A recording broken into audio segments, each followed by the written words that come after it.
sides. I appreciate the side of Senator Robin. I appreciate the side of Senator Pia. Aminado naman si Senator Robin na... Pero Mr. President, sorry, Yeah. ulitin ko lang ha, may 93 million na nga, hindi naman wala. So sana maintindihan din na may 93 million. Yes. So ngayon dahil sa paglabi, dinagdagan na. So sige na, Yes. okay na. Sa request niyang 200, zero yung dagdag. Yun yung sinabi niya. Pero wag palabasin na walang pera yung agency kasi may 93 million nga sila, Mr. President. Liwanagin ko lang Yes. yan. Para lahat ng mga post dyan, Clear. malaman naman na may 93 million Yes. naman ang agency. Ngayon nadagdagan, dahil kapatid kita at pinagbibigyan ko po kayo. Thank you Yun lang very po, much. Mr. President. Okay. Thank you very much. So Mr. President, ngayon ganyan na ganyan yung tatay namin. Na pag humingi kami ng pera, sesermonan ka na. Pero pag na-justify mo, ibibigay naman. So hindi ko na ididebate. I appreciate both sides. I appreciate the side of Senator Robin. I appreciate the side of Senator Pia. Aminado naman si Senator Robin na... Pero Mr. President, sorry, Yeah. ulitin ko lang ha, may 93 million na nga, hindi naman wala. So sana maintindihan din na may 93 million. Yes. So ngayon dahil sa paglabi, dinagdagan na. So sige na, Yes. okay na. Sa request niyang 200, zero yung dagdag.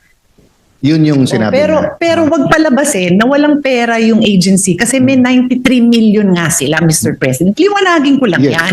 Para lahat ng mga post dyan, Clear. malaman naman na may 93 million Yes. naman ang agency. Ngayon nadagdagan, dahil kapatid kita at pinagbibigyan ko po kayo. Thank you Yun lang very po, much. Mr. President. Okay. Thank you very much. So Mr. President, ngayon naintindihan mo ba't siya nasa majority, ako nasa minority. Joke yun, Mr. President ha. Alam ng lahat, hindi ko yan pinagbibigyan dahil kapatid ko, kabaliktaran pa nga ang mangyayari. I think Senator Pia wants to interject. Mr. President, if I may just add to the discussion. I was listening to Senator Alan's comments and the sponsor's response about having a 3-year plan to once and for all deliver the earmark amounts, no, syntax amounts over the next 3 years. Ang sa akin naman, and I understand that our chairperson, Senator Sherwin Gatchalian, no one will question his ang kanyang kasipagan, his dedication, no, to come up with a good budget.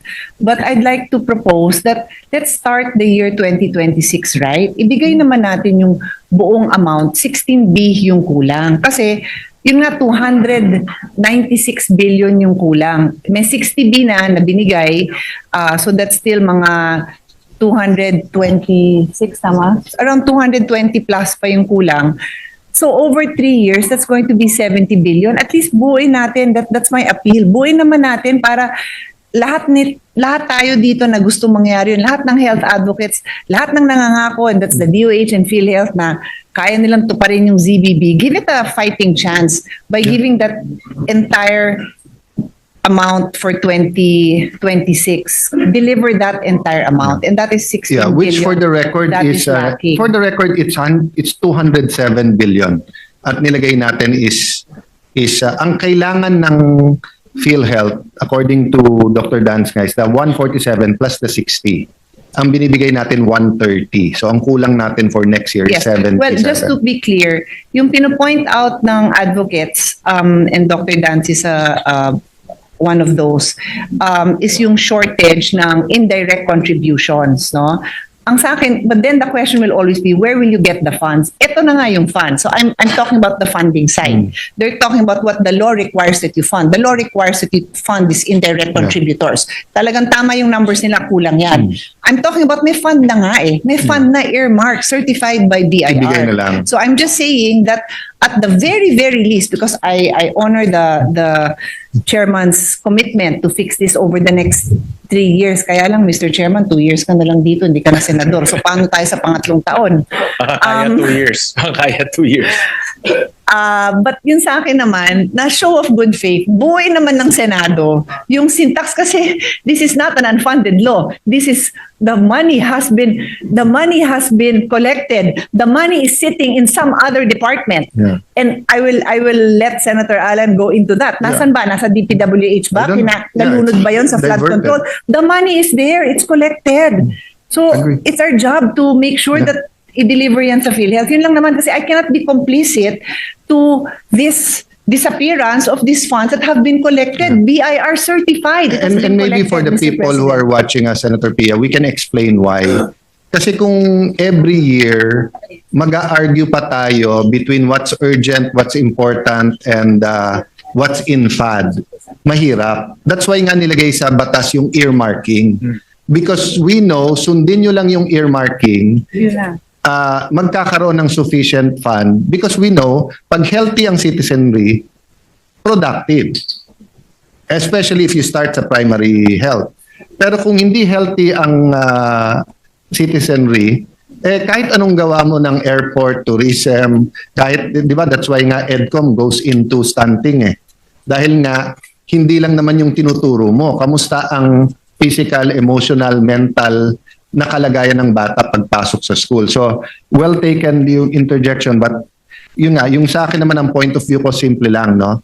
How much ang kailangan talaga ng PhilHealth to be able to deliver the no billing kasi ang dami ng stress ng Pinoy And yun nga, di ba, I sorry kung sino mismo nagsabi nito but we'll follow kung sino yung quote. Di ba yung sinasabing hanggang sa upper middle class you're one illness away from poverty at talagang hindi mo malalaman kung saan kukunin mga ito, no?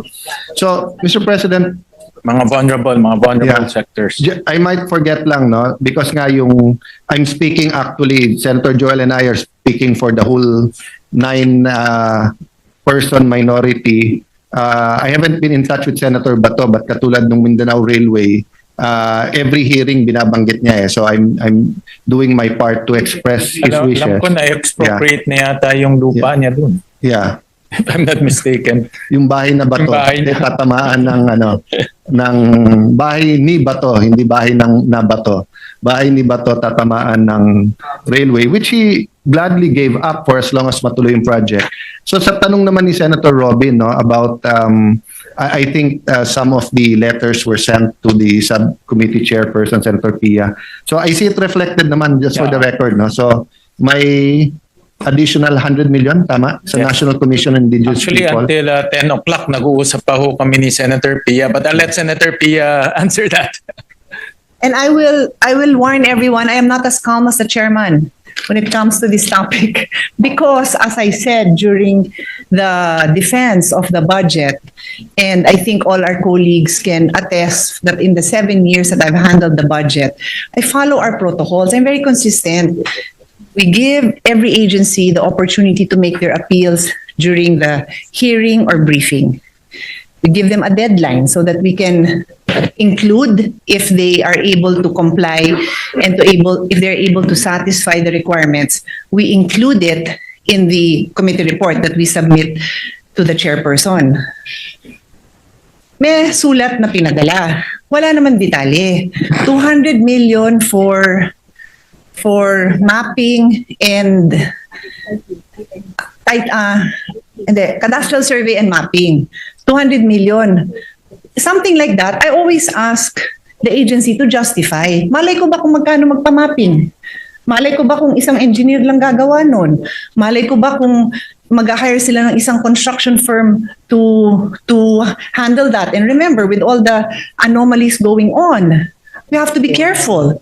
And I have colleagues, I don't know if they want to be mentioned, that they told me na ang daming kalokohan dyan. So it's my job to protect what we are endorsing. So yun lang naman hinihingi ko. Kailan ko natanggap yung breakdown ng 200 million? Kagabi, anong oras? Ngayon, this morning. Tapos magagalit sa akin ang colleague natin. It is my job to present to you a budget that I have been able to justify, that I have been able to vet. Now, what is the utilization rate? Common yan. Ask anyone here who has chaired a committee. Tatanungin ka ng chairman, what is the utilization rate? Yung budget nila last year, 9 million, 6 million. Ang utilization ng unang sinabi sa amin, 50% of 6 million. Tapos binigyan sila humingi sila sa NEP at binigyan sila ng 93 million. From 6, nag-jump sa 93. Oh, ang ganda naman nun, di ba? Hindi naman sila humingi ng mas marami. So dito sila ngayon humihingi. No problem, that is our job. Pero Pero i-justify nyo naman sa akin ng maayos. So pag naglabi naman sa inyo, ang mga agency, i-justify nyo lang naman. Yun lang naman ang sinasabi ko. So I can do my job well. Yun lang naman. Pero kinonsider ng ating chairman, dahil tayo naman lahat dito, nagmamalasakit naman sa mga IT. So I just want to point out that I'm just doing my job. Yeah. Sana Mr. yung iba din, gawin din nila yung trabaho. Thank Sir you. President, ganyan na ganyan yung tatay namin. Na pag humingi kami ng pera, sesermonan ka na. Pero pag na-justify mo, ibibigay naman. So hindi ko na ididebate. I appreciate the work you're doing. At it's justified.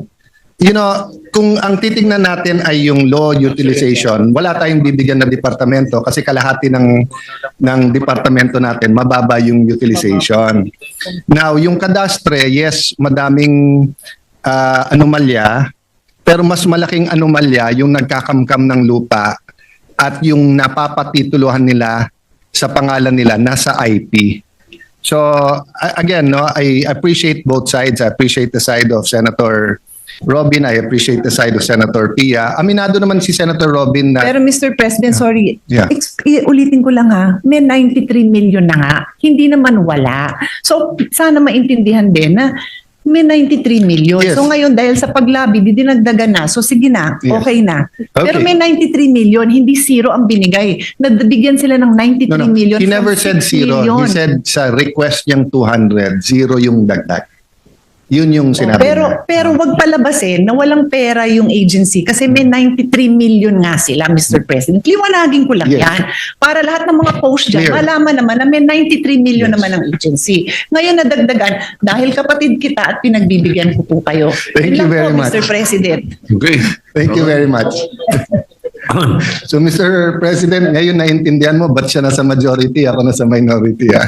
Joke yun, Mr. President ha. Alam ng lahat, hindi ko yan pinagbibigyan dahil kapatid ko, kabaliktaran pa nga ang mangyayari. Pinagbibigyan ko dahil mahal po natin ang mga indigenous people. Pero tayo po, babantayan natin ang agency na gamitin nila ng tama yung pera. Yun lang naman Yes. po. Kasi kung si Alan lang ang humihingi, I will always listen. Pero kailangan pa rin ma-justify. Thank you po. Yes. Okay, correct. Next topic. Okay.